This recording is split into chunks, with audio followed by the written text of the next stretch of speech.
Bom dia, vamos para mais um salmo de hoje. Você que for entrando aí, ó, talvez não apareça o seu comentário aqui para mim, mas vamos aqui iniciar nossa leitura, amém? Diz assim: quando o Senhor trouxe do cativeiro os que voltaram a Sião, estávamos como os que sonham. Então a nossa boca se encheu de riso e a nossa língua de cânticos. Então se dizia entre as nações: grandes coisas fez o Senhor a estes. Grandes coisas fez o Senhor por nós, por isso estamos alegres. Faze-nos regressar outra vez do cativeiro, Senhor, como as correntes do sul. Os que semeiam em lágrimas cegarão com alegria. Aquele que leva a preciosa semente andando e chorando, voltará sem dúvida com alegria, trazendo consigo os seus molhos. Amém? Nós vemos aqui que o povo de Deus, o povo de Israel, eles não desistem, não desistiam e não desistem até hoje. Porque nós vemos que nesse Salmo 126 eles estão dizendo que quando eles estavam em cativeiro, eles estavam ali sofrendo, mas hoje eles estavam como os que sonham, estavam alegres, porque eles tinham a certeza de que quem leva a semente chorando, volta com seus molhos de alegria.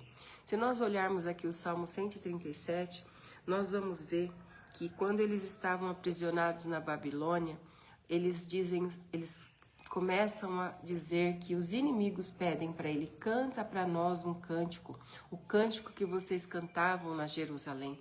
Então, ali eles estavam dizendo: como é que nós vamos cantar um cântico se nós estamos em terreno inimigo? E a Bíblia diz que eles penduravam as suas harpas nos salgueiros. Mas eles não desistiam, porque eles sabiam que Deus sempre tinha um escape, ou aquela luz no fim do túnel que nós chamamos. E nós temos que ter essa certeza, a mesma certeza daqueles que esperavam antigamente no Senhor, mesmo estando em território inimigo. Eles estavam no Egito aprisionados, mas estavam clamando a Deus. Foi quando Moisés foi levantado para tirar eles de lá daquela terra de escravidão. Eles estavam presos na Babilônia e eles estavam clamando a Deus. Então, em todo o tempo, eles sabiam também, reconheciam as suas falhas, reconheciam os seus erros, reconheciam que eles estavam caminhando de forma que não agradava a Deus, e eles sempre voltavam. A Bíblia diz que Deus permitia situações para que eles se retornassem ao caminho de origem. Que caminho é esse? O caminho que nós devemos andar é o caminho que nos leva à verdade de Deus. O caminho é aquele que nos leva a reconhecer que Deus é grandioso e sem Ele nós não podemos fazer nada. Então eles dizem: nós estamos como os que sonham. Nós, quando nós estávamos aprisionados, então nós entendíamos que mesmo chorando, nós levando aquela semente com tristeza, de choro, mas nós sabíamos que nós íamos voltar com alegria. Essa tem que ser a nossa fé. Nós vivemos num mundo a qual nós vemos que a tristeza, que o desamor, que a falta de união, que as brigas, que as confusões. Hoje em dia você vê, as pessoas não valorizam mais a vida. A vida da outra pessoa não vale nada para muita gente. Só que Deus, Ele valoriza a vida de todos. Muitas vezes nós vemos que as pessoas celebram a morte, celebram a tristeza, celebram as situações, e nós não podemos entrar nesse mesmo ritmo que o mundo vai, porque Deus, a Bíblia diz que Deus, Ele olha para onde? Ele olha para dentro do nosso coração. Então, quando Deus olha, Ele não vê a aparência. A sociedade vê. A sociedade olha a roupa, a sociedade olha o calçado, a sociedade olha até a marca da bolsa que a pessoa está usando. Isso daí nós sabemos, se nós formos entrar em áreas de libertação, nós entendemos que o espírito da trindade satânica, os três espíritos que eles carregam em si a luxúria, eles carregam em si o poder, a fama. Então, esses espíritos, eles gostam de glamour, eles gostam de que a pessoa atente somente para as coisas dessa terra, somente para os desejos dessa terra. Tem gente que tem desejos pecaminosos. E aí você pode pensar assim, desejo do quê? Desejo de dormir com uma mulher que não é dele, ou com um homem que não é dela, ou fazer coisas que não agradam de forma... as pessoas já entram na área sexual, entram na área que são áreas da sexualidade, de ter relação antes do casamento, elas entram nessa área. Mas nós sabemos que os desejos muitas vezes são desejos totalmente também que vêm de situações de morte. Tem gente que tem desejo de matar, tem desejo.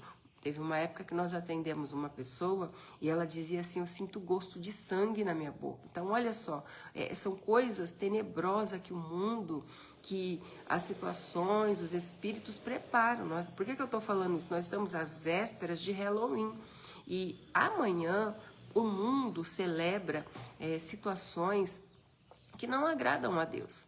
Muitas vezes as pessoas levam na brincadeira, acham que é brincadeira, se vestem, se pintam, se maquiam com cor vermelha, dizendo que é sangue, uma maquiagem de horror, de feridas, de simulação de mortes. Então, elas levam na brincadeira, só que o mundo espiritual não leva na brincadeira. O mundo espiritual está pegando tudo isso contra a pessoa, contra aquela geração. Então nós não devemos deixar que o inimigo ganhe forças na nossa vida.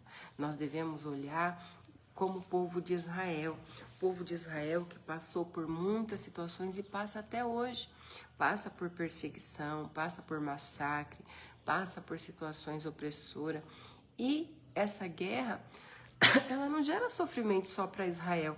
Ela gera sofrimento também para os países que são os opostos, porque ali crianças sofrem, famílias inteiras são destruídas por causa de guerras, de bombas.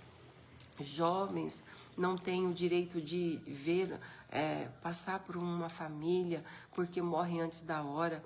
Então nós vemos que o mundo está caminhando para a destruição. Então, quando Deus destruiu a terra no dilúvio, ele se arrependeu. E a Bíblia diz que, conversando com Noé, ele colocou um arco no céu, uma aliança, e ele disse para Noé que nunca mais ele destruiria a terra. E eu venho de uma família que tinha muita fé. Não tinham a fé de forma que eu tenho hoje, que eu conheço a palavra de Deus hoje, mas eles tinham, e eles falavam o seguinte, que nós veríamos muitas coisas acontecer, e nós estamos vendo. Eu me lembro que a minha bisavó, ela falava assim, você ainda vai ver, Alessandra, você vai ver muita coisa. E ela falava algumas coisas que tudo se encaixa no dia de hoje. Então nós vemos que os antigos, mesmo eles não tendo o conhecimento que nós temos hoje, porque a internet, a mídia abriu muito conhecimento, abriu muito entendimento, você não sabe de alguma coisa, você vai lá, pesquisa, já entrega para você, né? A mídia entrega para você, o Google entrega para você. E nós vemos que o discernimento de espírito, de tempos e de épocas, como Jesus falou, Jesus dizia assim, que Jesus, ele ensinando os discípulos, ele falava assim, olha, vocês quando olham para o céu, vocês sabem se vai chover. Então, Deus conversando com Noé, ele disse, olha, não vou mais destruir a terra. E nós vemos que Deus não está destruindo a terra, o homem está destruindo a terra. O homem é que odeia, o homem é que causa a destruição da natureza, o homem é que está destruindo toda a fauna, a flora, tudo.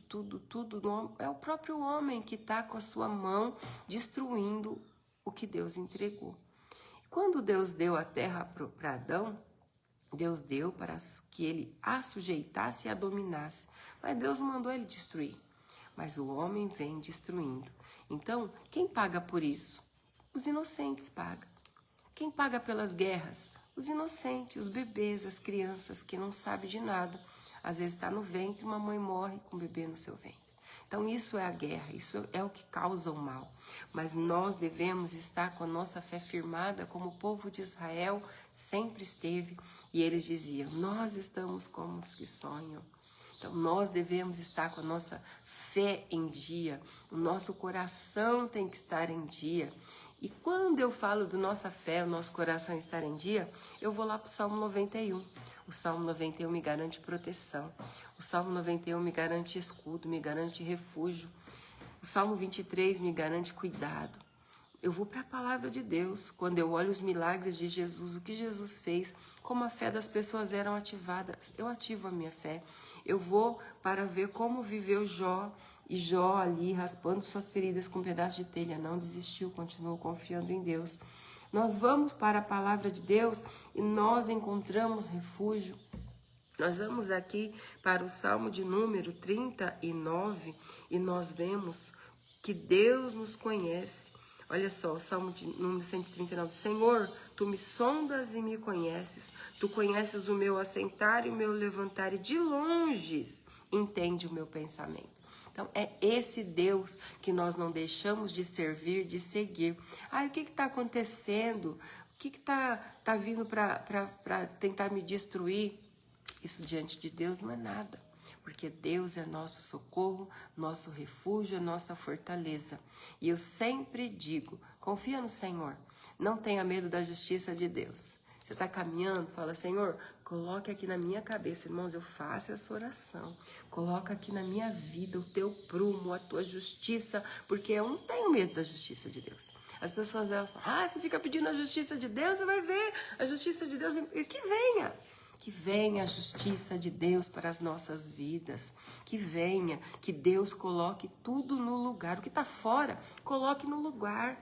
Nós temos que aguentar a correção de Deus, o prumo de Deus, porque isso é para nos alinhar e não perdermos o melhor de Deus. Porque o melhor de Deus não é somente o céu.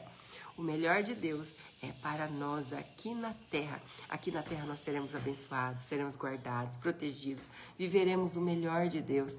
E a luta vem e passa como a tempestade. A luta passa, a tempestade passa, as situações passam.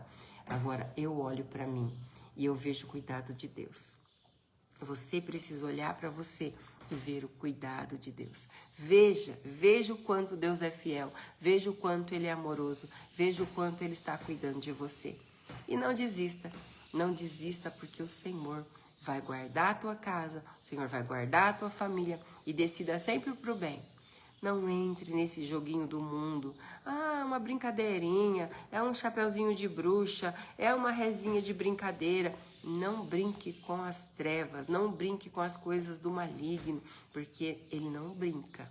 Ele não brinca de ser destruidor, roubador e matador. Ele não brinca. Não brinque. Coloque a sua casa, a sua vida. Porque nós vemos que muitas vezes as pessoas estão aí, toda pomposa, porque eu sou forte, eu sou poderoso, você mexer comigo, não sei o quê. Mas diante da morte não tem forte. Quando, chega aquele momento de angústia, você pode ver, você vai ouvir testemunho de pessoas que estavam perto, que aquela pessoa que estava angustiando, estava pedindo misericórdia. Por quê? Porque ninguém quer ir para um lugar de dor e sofrimento, porque todos querem, na verdade, todos querem ser amados, reconhecidos, protegidos. E não espere reconhecimento daqui da terra. Espere em Deus. Confie em Deus, coloque a sua vida em Deus e não deixe chegar um momento ruim para que isso aconteça. Coloque hoje a sua casa. Não culpe a Deus pelos males que acontecem. Deixa Deus ser o justificador, deixa Deus ser o nosso alinhador e Ele é bom para colocar tudo no lugar. Então guarde esse salmo de número 126 e esteja como os que sonham e veja o cuidado de Deus na sua casa e na sua família. Amém? Então vamos orar? Senhor, em nome de Jesus, eu oro aqui neste dia e eu creio, Senhor, que o teu amor, o teu cuidado é para as nossas vidas. Pai, eu anulo e repreendo todo o mal, toda ação do inimigo, toda mentira do inimigo e eu declaro que a tua paz nos governe, a tua verdade nos governe e que nós venhamos celebrar a vida e não a morte, celebrar a alegria e não a tristeza, celebrar, Senhor, o teu amor e o teu cuidado na nossa casa e na nossa família, independente de qualquer situação, Pai, em nome de Jesus. Amém. Amém. Que Deus te abençoe e te guarde. Amém. E até mais.